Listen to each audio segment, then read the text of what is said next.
no. Oh, God. After massive Iranian missile strikes on Israel, combat alert was raised across all branches of the United States military. Air Force units, Marine Corps, fighter squadrons, all received the signal for combat readiness. The order went out immediately. Everything starts moving at once. Marines were transported from their barracks to the airfield by bus.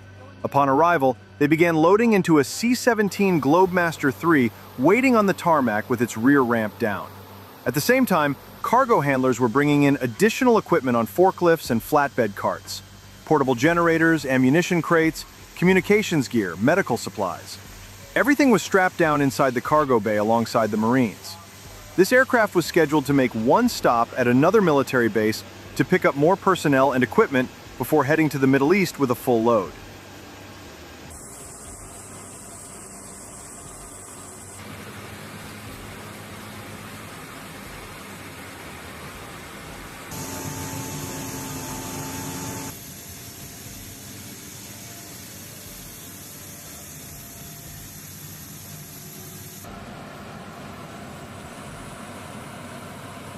At a nearby base, several more C-17s were already being loaded.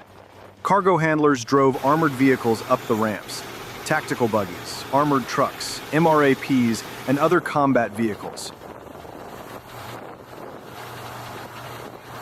At a separate airfield, mechanics were preparing fighter jets that would be used over the coming days for sustained strikes on enemy military targets.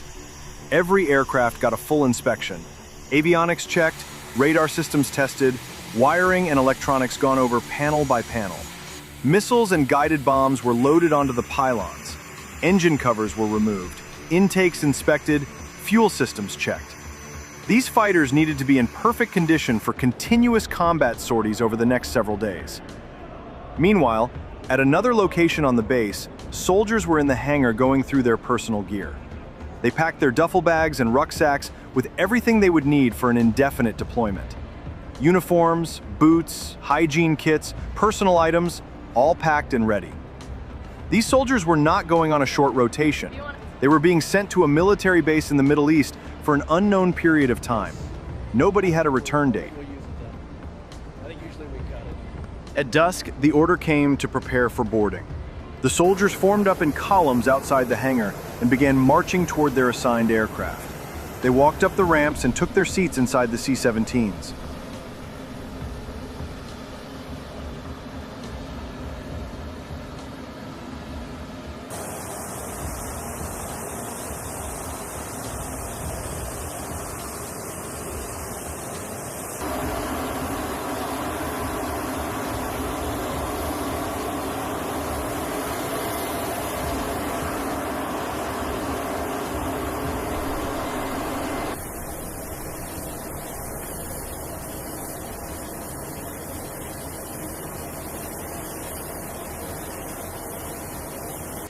Loadmasters did final checks on cargo and head counts.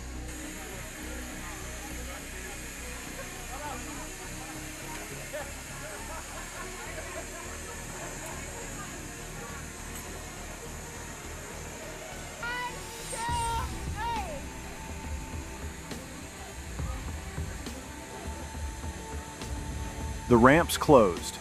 One by one, the aircraft taxied to the runway and took off, disappearing into the darkening sky.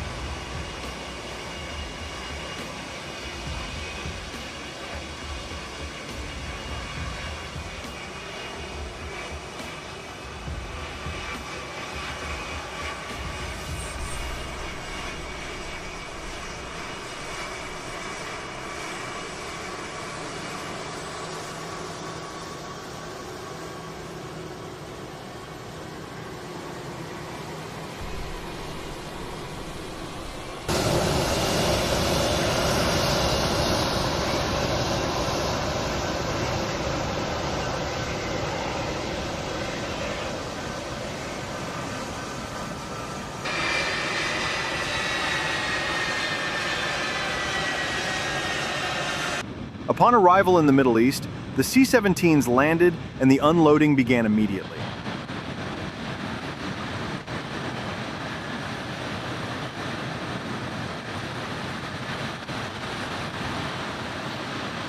Ramps dropped, soldiers filed out, vehicles were unchained and driven off, cargo pallets were pulled out by forklifts. Everything moved at an accelerated pace. These same aircraft would be turning around and flying back to make several more trips, picking up additional soldiers from other bases across the United States and delivering them here.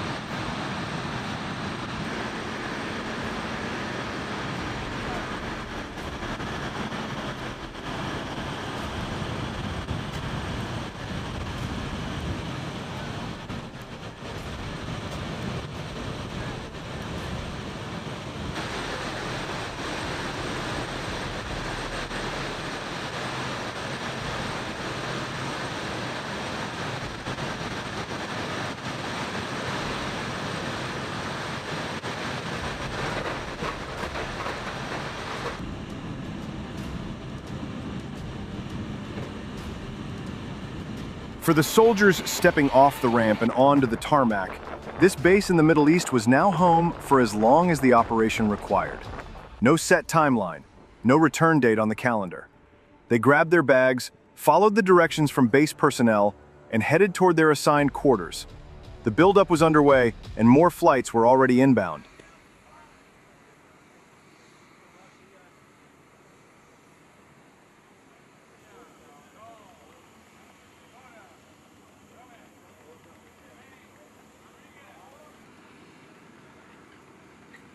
On the airfield, the maintenance crews work around the clock, preparing fighters for combat sorties.